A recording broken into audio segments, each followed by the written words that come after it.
Right, this video is for Tom, who's just picked up one of the stronger gearboxes and he lives in Abergele. So thank you very much for your purchase, Tom.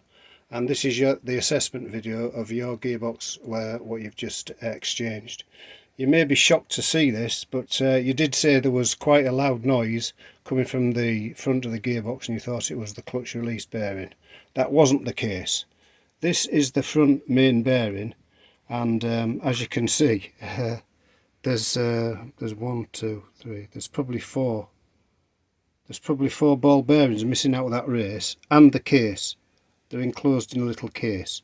So there's four ball bearings just disappeared from out of that front main bearing. The second issue, well, this is the magnet that's in the bottom of the gearbox, and you don't need to have a degree to know where all the bits and pieces from that main bearing have gone, because they're all stuck in that magnet there. That's not another issue. That's not the main issue. Those are main issues enough.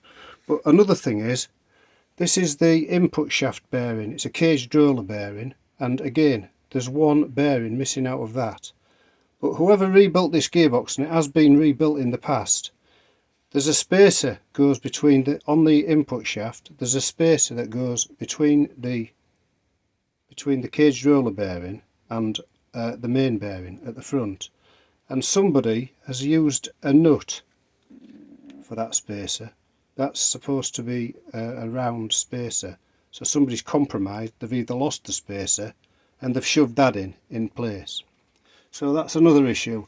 None of those things would have helped the gearbox, I can assure you. Now coming to the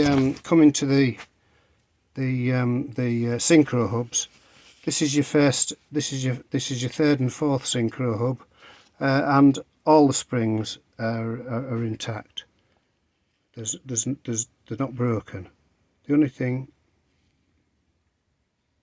I noticed was on the first and second synchro hub, and again you've got 3 springs. They're a shorter spring. You've got one complete spring, and then you've got one spring in 3 pieces, and you've got another spring in 3 pieces. So again, that wouldn't have helped changing gear. I know you said you leave your hand on the gear lever, and that's probably just as wise, because that would have just kept popping out of first gear. There's no doubt about that whatsoever. So those are the issues that I found with the gearbox, and I must admit I've seen some worn gearboxes, but I've never actually seen the front main bearing completely disintegrated like that, because that's, like I say, they're in a cage and the cage is just completely disappeared. So you've got that issue. I don't know what's in there. There's probably all the teeth. There's all the teeth mangled up in there, like you can see. It's a pile of dross, and that's obviously not been doing your gearbox any good. So there you go, Tom. That's the cause of all the gearbox problems.